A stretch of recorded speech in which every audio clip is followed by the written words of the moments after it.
You know what it's like when you have limits in your life? When there's something that you're convinced is impossible for you to do. You don't have the skills or the training, and everyone always says quietly or to your face that you shouldn't even bother to try. All my life I thought that only professionals can tune pianos.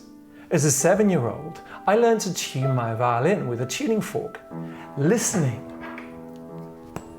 and playing and pressing those wooden pegs in their wooden holes as I turned them.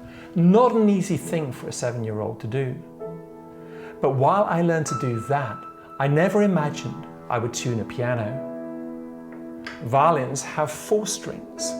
I also learned to tune guitars with their 6 strings, or even the ones with 12 strings. But pianos have over 200 wires with a collective tension of 14 tons, all needing to be individually and precisely adjusted.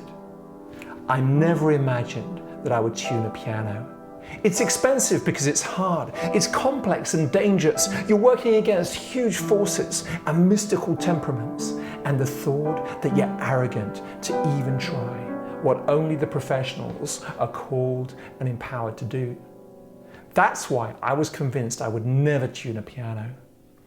Over the last 4 years, I played less and less, and my piano went more and more out of tune. And the worse it sounded, the less I played. So the less it made sense to spend money to tune it.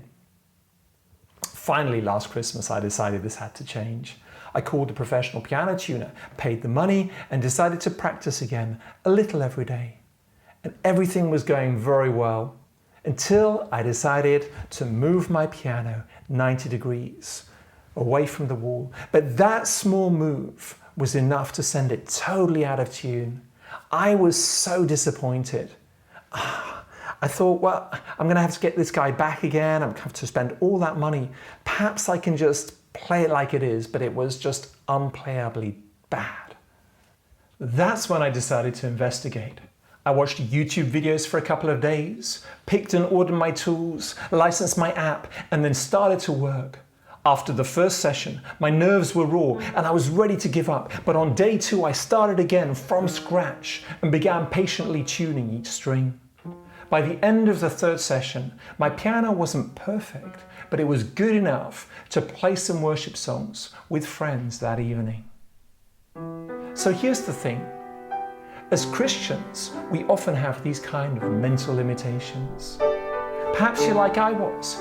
You're happy to play the piano of life when it's in tune, but when it goes out of tune, you're lost. When relationships break down, your health or your sanity comes under attack. You don't know how to lift the lid and look inside and correct that wrong note. As Christians, we're meant to be the melody and the harmony in a dissonant world. We don't have to be limited and keep struggling with out-of-tune instruments. There are tutorials, there are people willing to train us. It all begins with foundational attitudes, simple tools, and the patient application of some simple principles. So what are you waiting for? After all, if Christ has called us, then surely He wants to empower us too. Do you want to find out more? Then get hold of and read Called and Empowered.